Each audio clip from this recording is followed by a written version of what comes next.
I'll introduce myself. I'm Tony Ackerman, volunteer here, and I was kind of the project lead for restoring and getting our 1914 Detroit Electric going. So we just thought we'd kind of bring everybody up to speed where we're at. It's been a real crowd favorite in the museum ever since we got it running in April of 2022. And a lot of people that ride in the Detroit Electric, they're always surprised that there were electric cars so early in automotive history. And as it turns out, the electric vehicle has been around for a long time, and some of the first cars were electric vehicles. So we had an electric car in Germany in 1888, so that's pretty early on. And at the turn of the century, so the contemporary with our 1914 Detroit Electric, 40% of the cars were steam. So either Locomobile like we have out here or Stanley steamers were the most popular, but there were tons of other steam engines, steam cars as well. Only 22% were gasoline. And 38% were electric. So there were a lot of electric cars right from the beginning. Here's some examples of early electric cars. There was the brands, Columbia, the Baker Electric, the pictures of the Baker Electric owned by Jay Leno. And you can see YouTube videos of that. That was a pretty popular one. Studebaker had an electric vehicle in 1902. They actually started out with electric vehicles. And in 1908, they dropped the electric vehicles and started manufacturing more gas cars. Before that, they were making commercial trucks and stuff like that. A lot of those were electric as well. The Detroit Electric started out in 1907 and went to 1939. The 1939 ones were basically left over from parts that were manufactured earlier during the Depression. And the company went into receivership and financiers and stuff just collected all the parts. And so they assembled a few cars up until 1939. And the 1939, the cars in the 1930s, they changed a little bit. They had smaller wheels. They had a little bit different look to them. And then there was a car called the Wilburn Light Electric from 1914 to 1923. And we're fortunate enough to have resident expert Miles Tweet with us in the audience, who is the National Register owner for the Wilburn Light Electrics. So he knows a lot about it, has a 1920 version of it. So Miles, feel free to correct me if I state anything wrong about EVs. You know a lot more about them than I do. So this is some of the examples of the early EVs. The one in the upper left-hand corner, that is the 1988 German Floken electric wagon. That was the first one. And then the middle one there is Porsche's first car, which is an electric. And it has wheel loaders in it, which is kind of interesting. Yeah. So Ferdinand Porsche started out with electrics. The next picture over there are all, and they were pretty popular. They're very expensive. The average person probably didn't have one, but for example, this is the line of taxis, electric taxis in New York City. So it'd be used a lot in electric taxis and electric commercial vehicles, trucks, and things like that. Use a lot of electrics. The one in the picture in the lower right, left-hand corner here, bunch of cars hooked up to batteries, being recharged, and those are Fords. So Henry Ford made 1,000 electric cars, never sold them, but those are Fords hooked up to the battery. And Henry Ford and Thomas Edison were really good friends, hung out together on vacations in Florida and had homes next to each other and everything. Had a lot of respect for each other. So, Henry wasn't really against electric vehicles. It's just that he thought he could make a nice engine a lot cheaper, a gas engine a lot cheaper. So, the Detroit Electric Company originally started out as a carriage company, the Anderson Carriage Company, in the 1880s. They moved to Detroit, and in 1907 they made their first electric car. They changed the name to the Anderson Electric Car Company, and in 1911 They started making mostly cars instead of carriages and bodies. And in 1920, they changed the name to the Detroit Electric Car Company. And the Detroit Electric was a pretty popular car. They sold a lot of them. In 1916, it was the most popular car on the road, with production peaking at almost 2,000 cars. And the ICE cars, the internal combustion engine cars, eroded sales of both steam and the electric cars after the introduction of the electric starter. So the electric starter was invented in 1912 and was available on the Cadillac. And you could get it as an option in the Model T in 1919. So our little catchphrase is, at least my little catchphrase is, the electric motor killed the electric car. And that probably had a lot to do with it, because then they were easy to start, and of course the price was coming down on the gas engines and stuff like that. After the Great Depression, the electric car business was pretty much over. And the last run of the 13,000 Detroit Electrics was assembled in 1939. In 1921, the name was resurrected briefly. Somebody started building a Detroit Electric high-performance electric vehicle. And I think that they're bankrupt now. I haven't heard anything from a long time, but they didn't quite make it. But I guess I thought they could write the name out a little bit. Somebody's also grabbed the name of Waverly. Pardon? Somebody's also grabbed the name Waverly. Oh, really? Yeah, look that up. It's a Waverly Electric Car Company. Another modern one? Yeah, Oh, okay. just like these Detroit Electric guys did. Okay.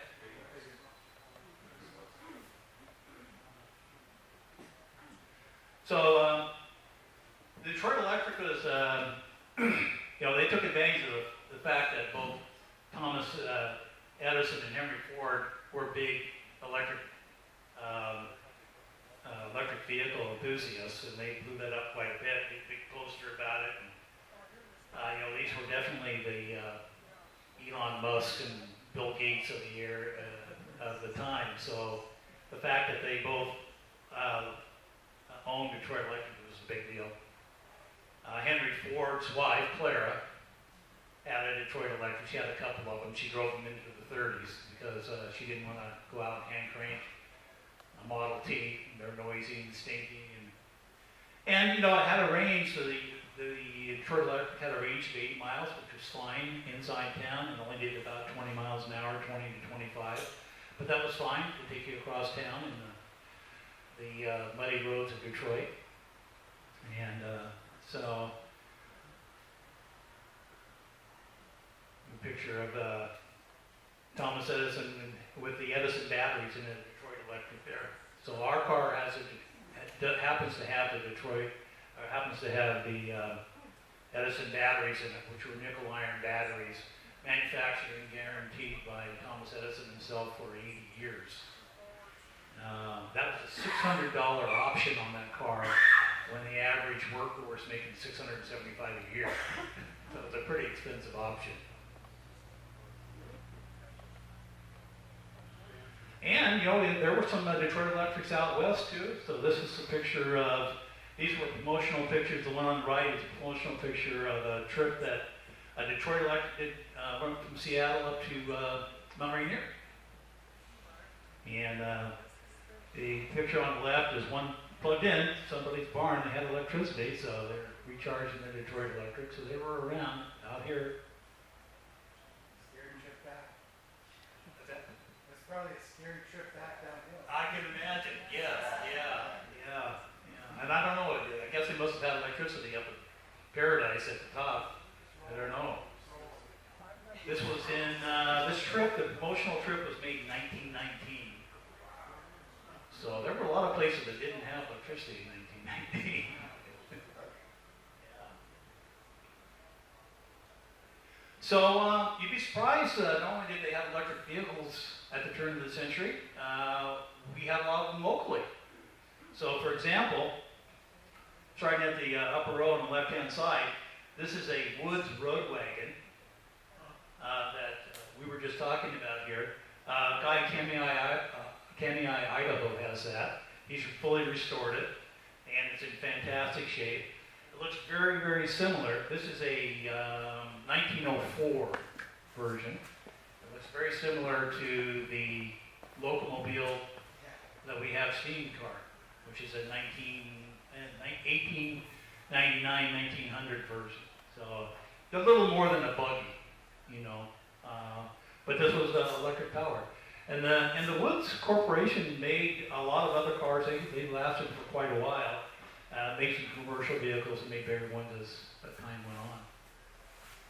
The second one there, the little red one, is a 1904 Studebaker. So I was mentioning that Studebaker started out with electric cars. So that's a 1904 Studebaker, and that is in the Fort Dalles Museum in the Dalles.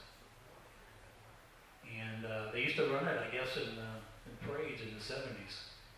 So it could use a little freshening up now. We went over and took a field trip to check it out. And it's a cool old car, but it could use a little restoration. And then there's our Detroit Electric. So that's a 1914 Detroit Electric. That's next to a 1914 Model T. Kind of giving you both ends of the rainbow there. The one on the far right top row, that is a 1914 Detroit Electric that I visited this summer in Deer Lodge, Montana. So I don't know if you've ever been to Deer Lodge, Montana. It's not a very big place, but they have a hell of a museum there. It's in the old Montana State Penitentiary. So it's all wood or stone building and everything. It looks pretty ominous from the outside, but they have a fantastic museum inside. And so they have a Detroit Electric. The one in the left-hand side, lower row, is a Detroit Electric. It's a 14 as well. It's a Model 64, and that was owned by the Rockefellers. So it's it's an open car. It was owned by the Rockefellers, and that's in the National Auto Museum in Reno, which I happened to visit last summer as well. Now, the one next to it is a Model 64, and that is a 17. And it is owned by the Monty Shelton family in Portland, if you're familiar with the Monty Shelton car dealers. I've seen that one. He died, so I'm not sure what the status of it is. We went, I took a little field trip in, and Monty's son, and I believe his name is Brad, gave me a shop tour of that car. So it's been fully restored. It was restored in Lake Oswego. Totally immaculate. It is beautiful, beautiful car. Yeah, really good. And he runs it around town occasionally. He says these cars, they stop kind of, but they have mechanical brakes and only on the rear. So he says it's kind of hilly where he's at there in Portland. He says it's a little sketchy sometimes. But it is a beautiful, beautiful car. Yeah. And then the one there, the little purple one, is a 1932 Detroit Electric, and it was owned by a fellow named Bob Oldfather from Arizona. And the thing is, we had this in our museum for a while on loan for several years. He just took it out last year and sold. He since sold his car. He's a very interesting guy. Did anybody ever hear him? I talked to him before. Oh, have you? Did he have the blue beard? I didn't actually meet him. We talked on the phone for a long time. Okay. Well, he's famous for a blue beard. I mean, it's blue. He's a pretty interesting character, but he has a home here and a home in Arizona. And the other thing that's interesting about it is he's into electric vehicles and stuff, and he has a crew. They have a museum in Kingman, Arizona, and he has a crew that somehow found all the factory drawings for the Detroit Electric, and they scanned them in. And so there are hundreds of factory drawings for the Detroit Electrics that we use in our restoration. Yeah, see, they basically come from Galen Handy. Oh, Galen Handy's father or uncle or grandfather was like the last employee for the Detroit Electric Company, Oh, and basically ended up with all the company documents. oh, really? And so Galen owns that, and so evidently, like when I was talking about Oldfather, he said, "Yeah, check our line. We got them all scanned now." And so they did, and they scanned it and put it up on their website for the museum. Oh, that's interesting. I didn't know that story. Because Galen Handy's a well-known name in Detroit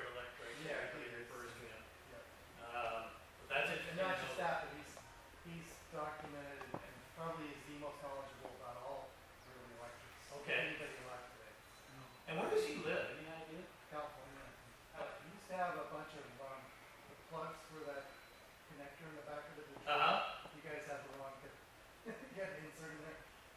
The triangle shaped one? Yeah, the concentric coaxial, that was original to what's Uh-huh. out there. He used to have a bunch of those. He found new old stock. I bought one from him. And I guess he sold them all. Yeah, I have to get his address and stuff, because he is well known for all Victoria Electric stuff. Yeah. Yeah. One I don't have a picture of here, and it's too bad too, it just occurred to me. There's a fellow in Canada, and they have the Vancouver Electric Vehicle Association, and they have a 1912 Detroit Electric, and he is, his name is Harkin, and he has been really helpful just in emails and stuff like that. He's got a lot of stuff online about how to restore, how they restored theirs and stuff. And it's up in a place called Peace River, Canada, and I'd love to go up and see that and meet him. I should put his vehicle in there because it looks pretty nice. And then, in the lower right-hand corner, is Miles' 1920 Milburn Light Electric. You want to tell us a little something about it, Miles? Well, I've had it for a number of years now. 12, 13, 14. Driven it from southeast Portland out to as far as Hillsborough, and Forest Grove. Drove it to the Concourse once, almost died on the way there. Because I literally, I guess for that event, I drove it from Intel Hillsborough's parking lot out to the thing, but I didn't want to go on the highway, even though it's a straight shot. Because it only goes 25 miles an hour. So I saw these, on the map, I saw these back roads, and I go, okay, great. I didn't realize it took me up about maybe 300 feet up in the elevation. Yeah. And like you talked about the brakes, brakes on that thing are not very good. And so I was just happy to get to the top. All right, made it to the top. And I start going down, and it just didn't dawn on me to keep my speed down until it was too late. And I literally was going too fast. Both feet planted, and I was pulling the electric brake back, but I also knew that if I held it there for any length of time, like more than 10 seconds, the electric brake would melt. Because the nichrome wires and literally would generate enough Yeah. power. And so at some point, just to keep it slowing from going too fast on a strange road, at some point my speed just kept going fast and fast, and all of a sudden I heard a boom. And then there's a question: did I just blow my mechanical brakes or my electric brakes? And so I checked it out, the electric brakes on. I said, well, let's see what happens. And unfortunately, it'll just went like this, and then it's went around to the left, and then slowly came to a stop. And I was so scared. So I made it to the concourse, but I had no brakes after that. No electric brake. So the Milborn's 20 miles an hour under its own speed? 25. 25, Okay. okay. 8 volts, so it'll be 25. Okay. I got it, it had 96 volts of modern batteries, and it would hit like 35. Oh, wow, 96 volts. Pretty scary. Yeah. And I've gone 40, 45 miles an hour down a hill. I go to Lake Oswego car. Yeah, different hill. Lake Oswego car show, I hit 40, 45 miles. But I knew that was flattening out. But the worst part is just that sort of steering. You're looking for every little bump and divot in the road because it could just suddenly. Yeah. Does that have a steering wheel or a tiller? It's tiller steering. It's a tiller, okay. Yeah. Kind of the same deal, you have a speed tiller too with 5 speeds? It's 4 forward and 2 reverse. Okay. And then electric brake. Yeah. There's speaking of Canada, there's these guys bought off an auction. They got a really good deal. They got a Milburn for like $20,000 at auction, like 3, 4 years ago. And they get it. I think they live pretty remote too. That's not a very practical car. But they got this car, and I said, well, send me pictures. I said, check in all nooks and crannies of this car. So I always tell Milburn owners, because just to find out details of its history. Well, sure enough, behind the dash panel, they found a note from the prior owner. So this car used to be owned by Melvin Purvis, the head of the FBI who captured. Oh, really? Yeah. And so I started piecing things together, and it just all fit. Melvin Purvis is a short guy, and the brake pedals had like this much extensions on them for a short person. And then the car was jet black. The interior was jet black leather, because you'd expect an FBI guy to ride. Yeah, yeah. And The plus, old black Suburban of the day.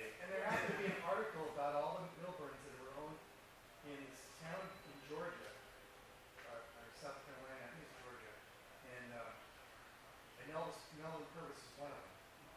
And so, that was the car. And it ended up in Canada? Yeah, these guys basically were gonna tear, remove all that upholstery, change the color. Oh, no. They're gonna, put lithium batteries in it, which I don't mind that, but, it's like, keep it all the same, man. Yeah, absolutely. But you never know. Yeah, so there's a lot of electric vehicles around, you know. They're still going 100 years later. Yeah. I have it, one day we're working here, we got guys, we have a bunch of cars getting ready for second Saturday.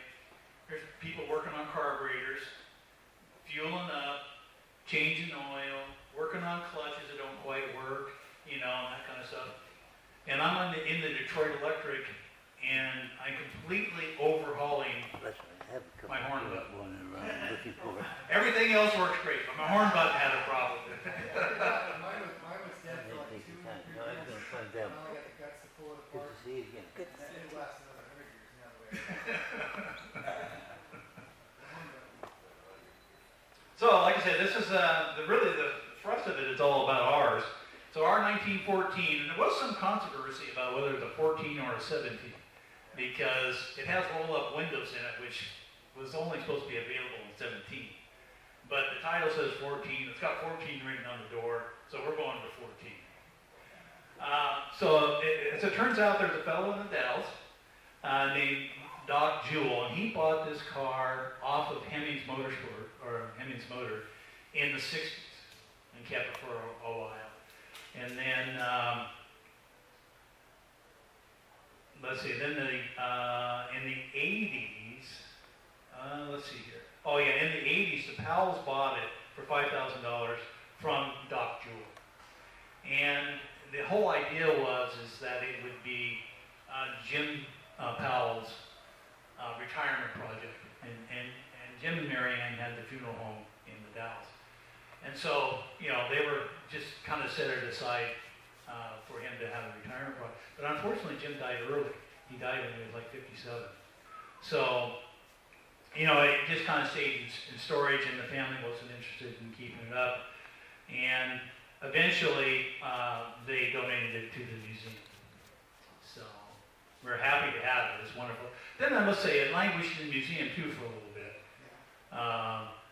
Because it was in kind of rough shape. It's been stored outside under a shed, and the Detroit Electric is all wood inside. It has a wood frame with aluminum skins on it, body skins. So it had deteriorated quite a bit, interior and everything was shot. So it needed a lot of work. So that got started before I really took it on. And now we're just going to go through some of the stuff. Like I said, the interior and everything needed a lot of work. So this is some of our volunteers working here. That's Robert Southwick showing off one of the doors. This is the little pedestal seat that we have in there. And one of our volunteers, Ray Peterson, did just a fantastic job of redoing all the upholstery. So it really, really turned out well. There's a picture of me working on it when we had the floorboards out and everything was kind of rough. We had to build a new dash.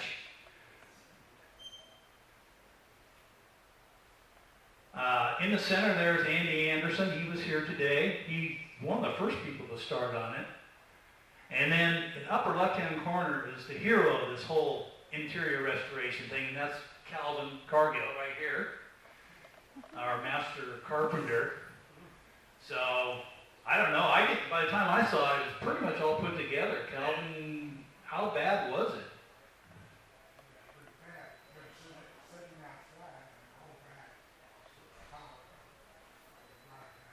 Okay.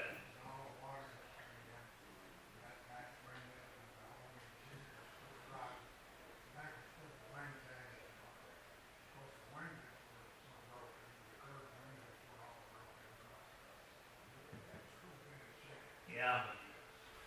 So Calvin and the crew rebuilt all the wood to put the skins back on and all fit together.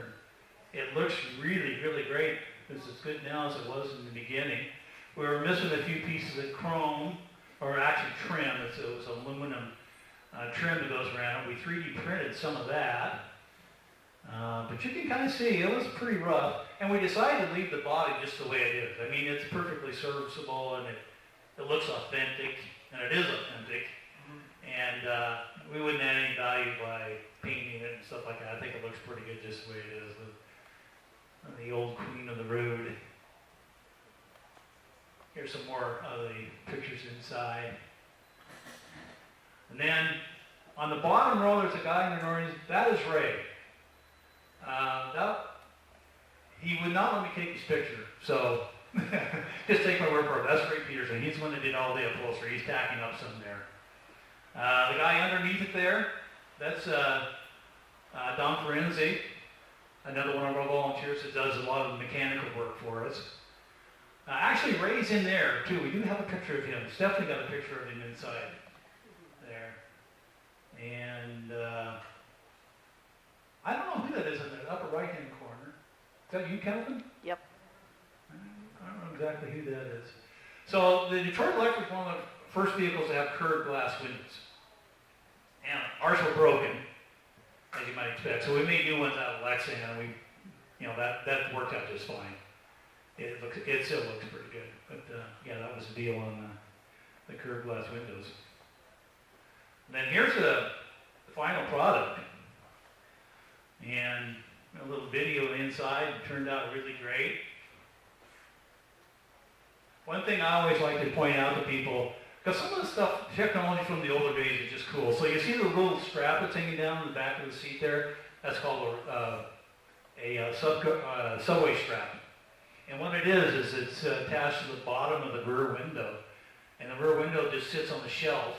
You pull it off the shelf, just pull it out a little bit with the strap, and then it drops down into a pocket. And when you get ready to raise it up again, you just pull that strap, and it just comes up. It's as simple and elegant as can be. So here you can see the speed tiller and the steering tiller. The one that's sticking out, the long one's the steering tiller. The speed tiller is up there because we're stopped. A little butt base inside, cut glass, interior lights, and then a panel of switches there for the interior lights, the running lights, the stop light, and the headlights.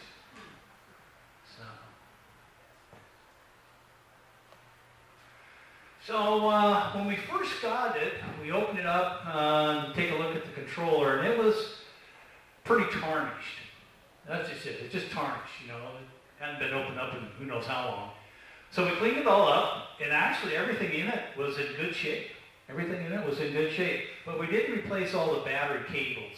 So we put in big cables that you normally would use for a welder, thin-wired, multi-strand cables, flexible and can handle a lot of current. And in order to do that, on the right-hand side there, you see a little special tool we made because on the end of the cable, which is almost as big as your thumb, there's a little cone that's soldered in there. And it goes into a little cone receptacle on the controller fingers there. And so it's kind of a press fit. It has a screw that pulls it up into place. So it's a taper fit, so you just have to push it down. So we made a little special tool to do that. Replaced all the battery cables. Congratulations on figuring that out. I had to figure, basically Milburn controller is the same way. And I had no idea about how to pull it, but I figured since it's a replaceable part, you shouldn't have to cut cables or anything. It should come apart. So when I had a person in Florida who bought one of these parts and he wanted to rip all the wiring out and then asked me how to put it back together.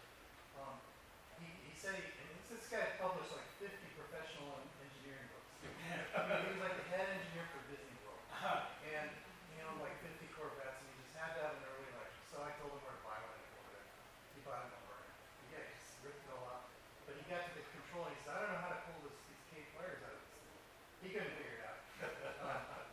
But literally, for me, I just basically screwed in one of the electrical connections on top there, just down in there, and then he said, well, this must have to pop out the bottom. So I screwed it in just slightly exactly with a hammer, and then it released. So that's all I had to do is like, ding, ding, ding, ding, ding. This guy he just couldn't figure it out. Well, I thought about doing that, but the problem is that those fingers are on a board, and it's a wooden board. didn't want to hammer or anything, so we made this little special puller, because I just didn't want to rip out the threads in that wooden board. The controller, it's a little bit hard to see here, we have some other pictures of it, but, well, actually, so I should explain exactly what the controller is. For an electric vehicle, the Detroit Electric is surprisingly mechanical, meaning that there are no relays, no capacitors, no rheostats. It's mechanical, and you have to change the battery packs from, you have two battery packs, one in front and one in the rear, and sometimes they were in parallel and sometimes they were in series, and there's multiple windings on the motor that had to be switched in and out. Plus there are a couple of resistors that had to be switched in and out. So that was all taken care of mechanically through this motor controller here, which is basically a 2-inch wooden dowel. You can see it's painted black, it's underneath the fingers. It operates, and there's some other pictures here, it operates with that little mechanism in the front that's run by the speed tiller. And so as you go through, there's these aluminum, there are copper plates that rotate on that cylinder and then make the different connections. So anyway, that's what the controller is all about. I mean, we cleaned that all up, and basically it was in good shape. And the motor was in really good shape. We took the inspection nails off the motors and the commutators, and everything looked great in it. So we didn't have to do anything to that, which is good because it's a huge motor. It's supposedly, we didn't weigh it, but I've read that it weighs 350 pounds. It's huge. One of the things we did have to fix, though, you can kind of see in the upper left-hand corner, there's a divot out of that aluminum housing. And what happened was, if you look at the lower right-hand corner, that big spring that's on a little plunger goes between those two contacts, it had broken. And when it broke, it made contact with one of the high current contacts there and melted a hole in the aluminum. So we found that rattling around inside. We had to fix that. So it was pretty easy to do. We just took off the fingers, made our own, got some copper bar stock, and made our own new set of fingers and put it in there. Came up with another spring, which was a little bit hard to find. It has to be pretty stout.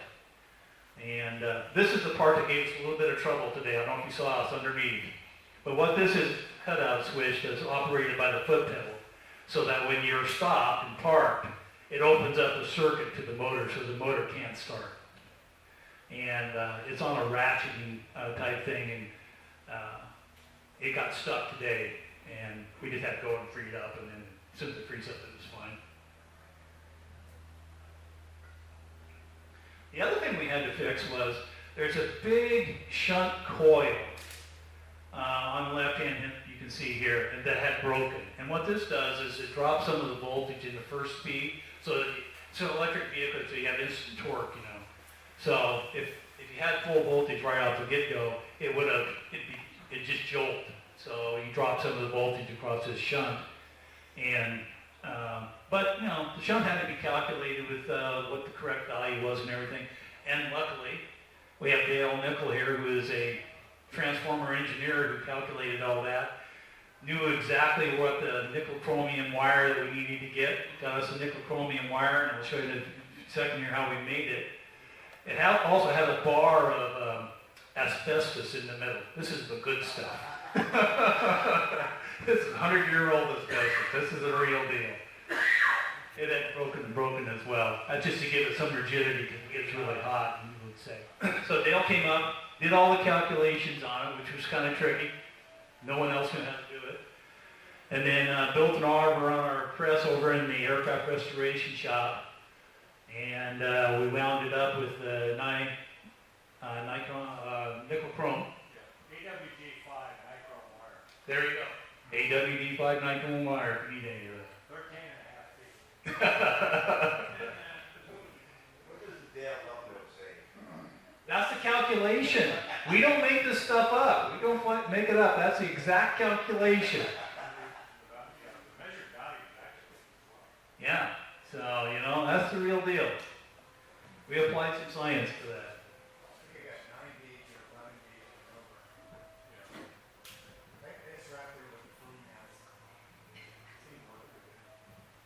The other thing which we had to fix, and again, thanks to Dale, another good piece of calculating was Oh, what is that? Is that the reference? It's the west on voltmeter that those two pieces that are on the right and then in the center are the shunts.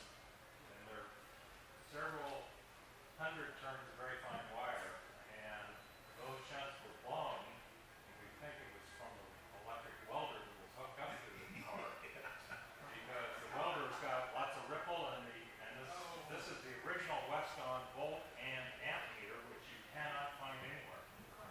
And so unfortunately, they're just the shunts. So a little bit of science in my lab power supply. There you go. We got resistors on that are tiny little 8-watt resistors. Oh, I see. That are on there.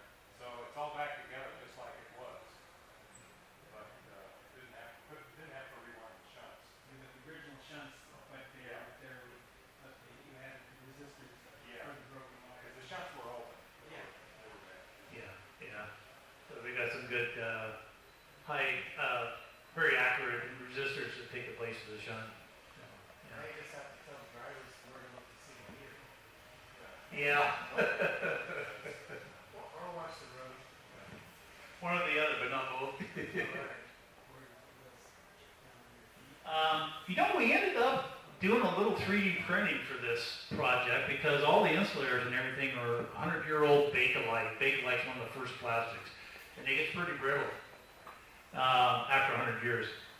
So we 3D printed in a material called PETG, which has got a real high resistivity. And so you can see we've recreated some of the terminal insulators at the top. And at the bottom, there was a plate that went underneath the reverse switch there, and we recreated that. And that's all working really good. That turned out to work out really well. The other thing, it's a little hard to see it here, but in the middle, there's an old resistor. Now again, it's a 100-year-old resistor, the size that you can't buy anymore. You actually can buy them, but they're very expensive, and So we just made, this is on the 12-volt side anyway, so we just made a little adapter that fits in the original prongs, but holds a modern fuse. And those things are working really great. Now, lower right-hand corner is just a picture of the reverse switch. Again, it's all mechanical. So in order to go from forward to reverse, all you have to do is change the armature windings. Just switch it. Okay, would have been a great place for a relay. But it's mechanical. So when you lift up the speed tiller, you go from horizontal to 45 degrees, it actually moves a big bar that moves those heavy copper contacts in between those fingers. It kind of goes like that. So, just interesting. Anyway, we cleaned those up. All part of the restoration. Just in various restoration shops, we had to go through some of the mechanicals too. The front hubs, the rear hub. We took the motor brake out just to inspect it. We had no idea how it worked, what kind of shape it's going to be in. But the material looked fine, and it worked. It actually works pretty well. Don Ferenzi's underneath there working on something. And window mechanism, we had to clean that up. That was kind of a job, wasn't it, Calvin? It was pretty stuck up. Yeah.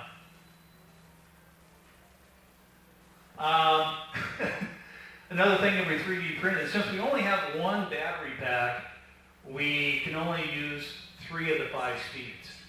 Because in speeds 4 and 5, the battery packs were put into parallel, or put into series. So you have to have 2 batteries put into series. So we just use 1 battery pack, and it's kind of like just by itself. So, in order to just make it simpler for the drivers and stuff like that, we made a little spacer that fits on the controller so that you can't go in 4 and 5. And it works great. It's just an easy solution to that. Did you 3D print that as well? Yes, yeah. Yeah, just 3D printed it and bolted it in place. It actually worked out pretty good. Then, because I was fascinated by the fact that for an electric vehicle, it's very mechanical, and I loved the controller. I thought it was really cool, but you can't see it because it's under the floorboard. So, thanks to the online drawings that Bob Oldfather scanned and put online, I completely recreated and 3D printed life-size version of the controller off of 100-year-old diagrams. Now, it was a lot of work, but everything I had was, everything I needed was right there. I just had to put it in. So if anybody needs need a model of a controller, I can print you out one. And it's in kind of copper colored filament and everything. It looks kind of cool. It's in the background next to the Detroit Electric. But it is kind of cool how these whole things work, you know. You don't get to see it. So, when we started working on it, in 2022 we had, well actually it was ready to go. This is when we finished. April 2022 we took it first spin. And it doesn't have a speedometer or an odometer like you normally think of. It has one on the wheel, so it has a hub odometer. So when we started out, we had 13,539, and this month we have almost 300 miles. So we put some miles on it. Kind of cool. And then let me take stand by just a second here. We'll show you the first.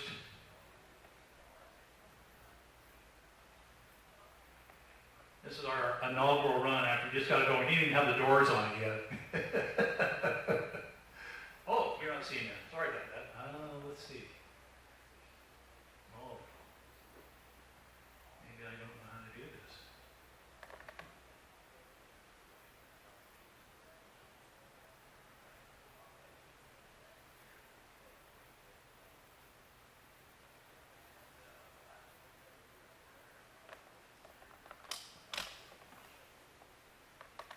Well, it is a PowerPoint, so everything's going south on me here.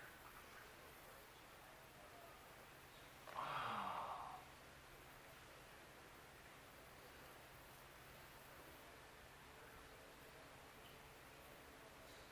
Gee.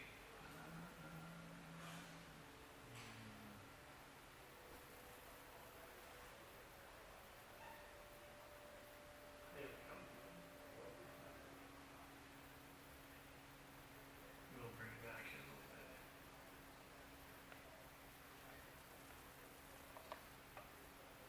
Oh, that was a fun day.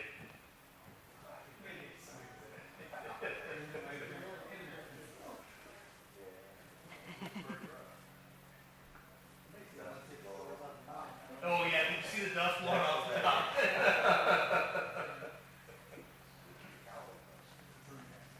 Yeah, that's how the Calvin's. So, you know, we're lucky that we have a lot of really talented and dedicated volunteers here and put in a lot of work in this rig, and but it's really paid off. It's been a lot of fun.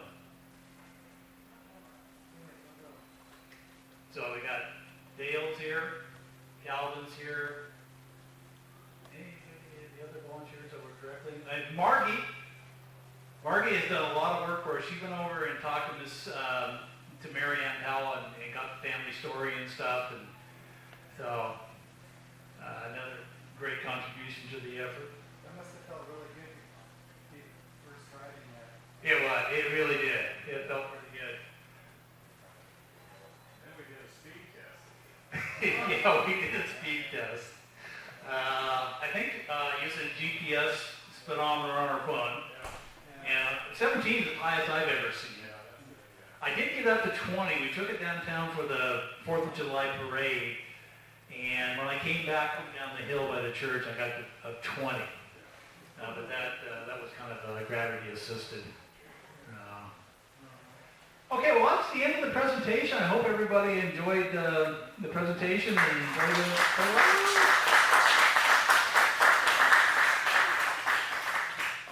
questions from anybody? Yes. Yes. Did you say anything about the electrolyte and the battery? Well, you know, right now we're running on golf cart batteries. We use lead acid batteries. The electrolyte and the nickel iron is a phosphate. Is that what you're asking? Yeah. So those nickel iron batteries, they were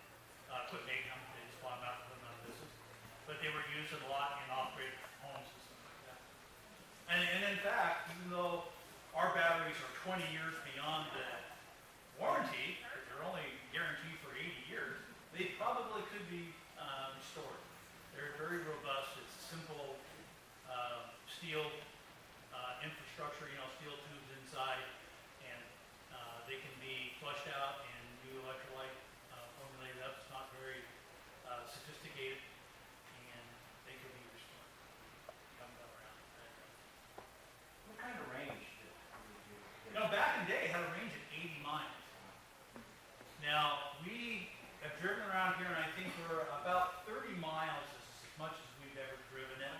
And at the end, On your golf cart, right? on our golf cart batteries, and only one pack. Yeah.